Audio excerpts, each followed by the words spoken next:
വ്യവസായിയും കേരളത്തിൽ വേരുകളുമുള്ള സൗദി പ്രമുഖനായ മുഹമ്മദ് സയ്യിദ് മലൈബാരി അന്തരിച്ചു. ജിദ്ദയിലെ വ്യവസായ സ്ഥാപനങ്ങൾ നടത്തിയിരുന്ന മുഹമ്മദ് സയ്യിദ് മലയാളി കൂട്ടായ്മകളുടെ പല പരിപാടികളും സജീവ സാന്നിധ്യമായിരുന്നു.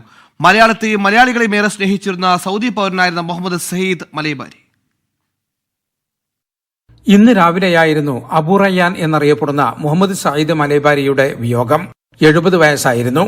1949 ആലപ്പുഴ ആറാട്ടുപുഴയിൽ നിന്ന് ജിദ്ദയിലെത്തി ബിസിനസ് തുടങ്ങിയ സയ്യിദ് മുഹമ്മദ് അലി അബ്ദുൽ ഖാദർ മലൈബാരിയാണ് പിതാവ്.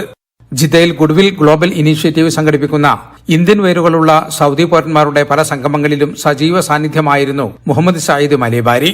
4 മാസം മുമ്പ് GGI സംഘടിപ്പിച്ച ഇന്ത്യൻ റോഡ് ടു മക്ക എന്ന പരിപാടിയിൽ മലയാളത്തിൽ സംസാരിച്ചത് ഏറെ ശ്രദ്ധേയമായിരുന്നു.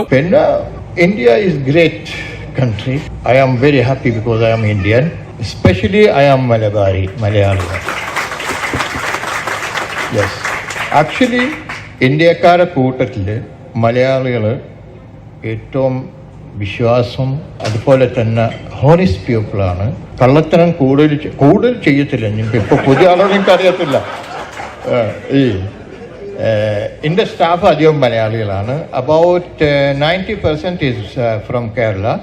1955 ജിദ്ദയിലെ ബലദിൽ ജനിച്ചു വളർന്ന അബു റയ്യാൻ കിങ് അബ്ദുൽ അസീസ് യൂണിവേഴ്സിറ്റിയിൽ നിന്ന് ബിരുദം നേടി. 1980 സ്വന്തമായി ബിസിനസ് ആരംഭിച്ചു. ബലദിൽ കശ്മീരി ടെക്സ്റ്റൈൽസ് സ്ഥാപിച്ചുകൊണ്ടാണ് ടെക്സ്റ്റൈൽസ് മേഖലയിലേക്ക് കടന്നത്. റെയ്മോൺസ് ബ്രാൻഡിന്റെ വിതരണക്കാരനായാണ് പ്രധാനമായും ഇന്ത്യക്കാർക്കിടയിൽ അറിയപ്പെട്ടത്. സൗദി പൌരത്വമുള്ള മുഹമ്മദ് സയ്യിദ് മലൈബാരി മക്കയിലെ ഖുതുബി കുടുംബത്തിൽ നിന്നാണ് വിവാഹം കഴിച്ചത്. ജലീൽ കണമകലം, 24 ജിദ്ദ.